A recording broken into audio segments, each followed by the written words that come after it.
He was older. Off limits. My best friend's dad. But the way he looked at me, the way he touched my hand that night, I forgot everything I wasn't supposed to feel. This summer, one secret kiss changed my life forever. Please don't forget to subscribe and comment. And one request, please always keep smile on your face. I never expected the summer to turn my world upside down. I was just another 22-year-old trying to figure out what to do after college. Internships were boring. Jobs felt soulless. So when my best friend Ava invited me to spend a few weeks at her family's lake house in Vermont, I jumped at the chance. I needed a break, something simple and beautiful. I didn't know it would become anything but simple. We arrived late afternoon, golden sunlight dancing across the water as the tires of Ava's SUV crunched the gravel driveway. Her dad was already there. I'd met Mr. Walker, David, a few times in the past. He was tall, broad-shouldered, graying at the temples but undeniably attractive in that rugged, confident way. Ava always laughed when I'd half-joked about her dad being too hot to be real. But she had no clue how my stomach twisted every time he was around. When he opened the door, his eyes lit up as he saw us. "There are my girls," he said, voice deep, smooth, and kind of intoxicating. He wrapped Ava in a hug, and when he turned to me, it was the way his eyes lingered just a second too long that made my breath catch. He smiled, warm but undeniably different than before. That first night, we sat on the porch with glasses of wine, the lake shimmering in the moonlight. Ava went to bed early, exhausted from the drive. I stayed out longer, unable to pull myself away from the peaceful quiet. David joined me minutes later. "Couldn't sleep?" he asked, settling into the chair beside mine. I glanced at him. "Not yet. It's too perfect out here." He nodded, sipping his drink. "It's always been my escape." We talked more than we ever had. About books, music, relationships. He opened up in a way I never imagined. He talked about his divorce, how lonely things had been, how Ava was the best thing that ever happened to him. His voice got softer as the hour deepened, and when he smiled at me, something stirred inside me. I told myself it was just the wine, just the moment. But when I went to bed, I couldn't stop thinking about him. The next day, Ava and I went into town. I wore a sundress, light and flowy, and I didn't think twice about it until I caught David watching me as we came back. His gaze lowered for a second, then quickly flicked back to my eyes. I felt a flutter in my stomach. I wasn't imagining things. That night, I woke up restless. I padded to the kitchen for water and found David sitting at the table, reading with glasses perched low on his nose.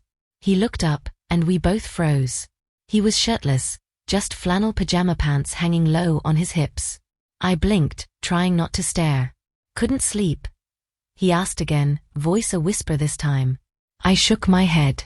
"You?" "Same." There was tension in the air, so heavy I could feel it prickling across my skin. I stepped closer to the table. "I hope I'm not making things weird," I said carefully. His eyes darkened, locking on mine. "You're not. You sure?" I asked, voice shaky. He stood, walked toward me, slowly, deliberately. My breath caught as he stopped inches from me. "You're not a kid anymore," he said quietly. "I know." The silence that followed was deafening. His hand brushed my cheek, so gently it felt like a breath. I could have stepped back. I could have laughed it off. But instead, I leaned into his touch. And then, we heard footsteps. "Ava." We jumped apart. I rushed back to my room, heart pounding. For days, we danced around it, pretending like nothing happened. Ava didn't suspect anything. But every glance between David and me was charged. Every accidental touch felt like fire. One night, she went out with some old friends in town and stayed overnight. David and I were alone. The second the door closed behind her, he turned to me. "I can't keep pretending," he said. "Neither can I." We didn't rush it. We sat on the couch, hands touching, breaths mingling. The tension between us was electric. I'd never felt so wanted, or so terrified. I knew the risk. He was my best friend's father. This was wrong. But it didn't feel wrong. Not in that moment. He kissed me. Slowly, like he was savoring every second.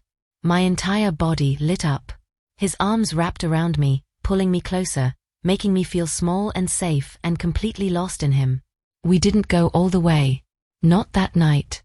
But what we shared was deeper than that. Every kiss. Every soft touch. Every whispered word. It was like we were holding something sacred between us. The next morning, Ava returned. Everything felt heavier. I was quieter. David was more distant. Over the next week, we tried to be normal. But it was impossible. Every time we were alone, the energy pulled us together like gravity. The way he looked at me across the room. The way I couldn't stop my eyes from finding him. One afternoon, we got caught in a storm while kayaking. Ava had taken the car, so David and I had to run back to the house in the rain. We were drenched, clothes clinging to our skin. I changed into one of his shirts and nothing else. When he saw me, he looked like he was fighting every urge in his body. "You're killing me," he said, voice hoarse. I walked toward him slowly. "Then stop fighting." He didn't. That night, everything changed. We didn't stop at kissing. We crossed the line. We gave in, completely, unapologetically.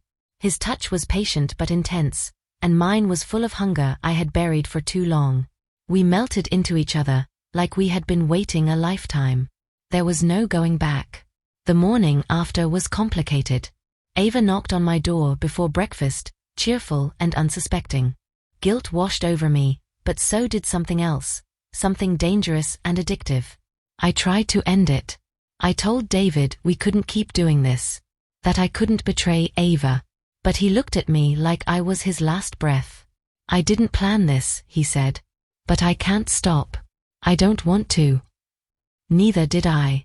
The next 2 weeks were a blur of stolen kisses, whispered confessions, late-night touches under the stars. Every moment I wasn't with him felt empty, but every moment with him felt like a betrayal. Eventually, Ava started noticing.